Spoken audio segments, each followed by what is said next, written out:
What is the goal of awakening your Kundalini?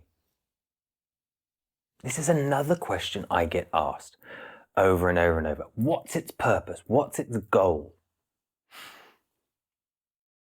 It's a very simple answer to this.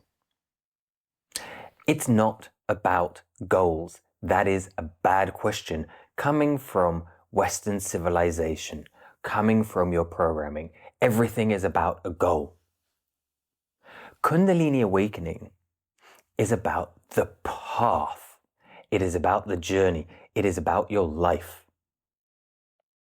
There is only one goal at the end of life, and that is death. Now, I'm not questioning what happens. I'm not suggesting what happens after that. But at the end of life, there is death. That is the only goal. Kundalini awakening has no goal. It has no ultimate purpose. Oh no, it's enlightenment. If you wish to seek the goal of enlightenment, by all means do so. Yet, that is not necessarily what a Kundalini awakening is about. It is about learning to enjoy the journey in a state of bliss and understanding. Nothing more, nothing less. So when someone says, what's the goal of it? They will not be able to comprehend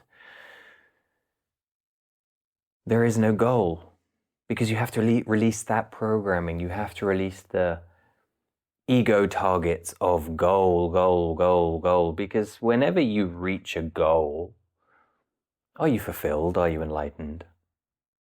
Are you whole? This is the whole problem with capitalism, our whole society. Because those multi-billionaires, they're multi-billionaires. Great. What do they do with life? Try and make more money? To what end? You have already accomplished generational wealth that you can't really spend it all.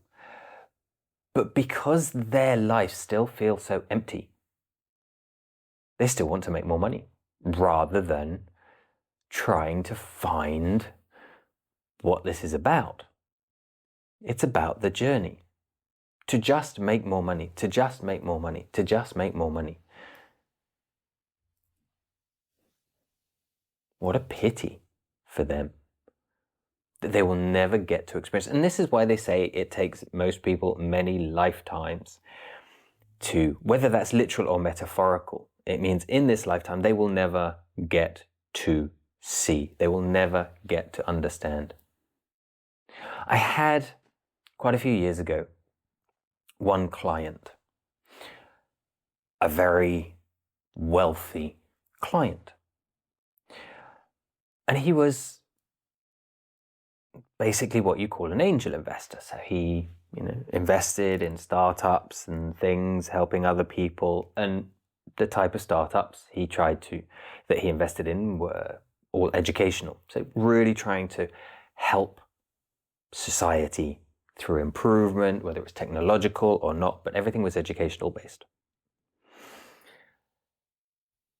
And through coaching sessions, he came to realize, because I said to him, you're searching for something that you already basically have.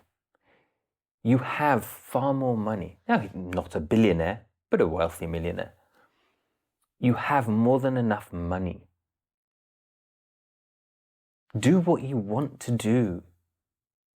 You want to make the world a better place? Great. Go do that.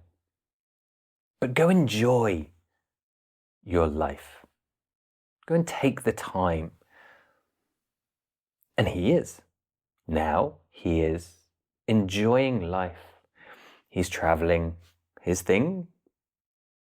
He's traveling around the world. He spends, winters skiing, summers. He goes and visits and in, trips and events and living life that way. Good for him.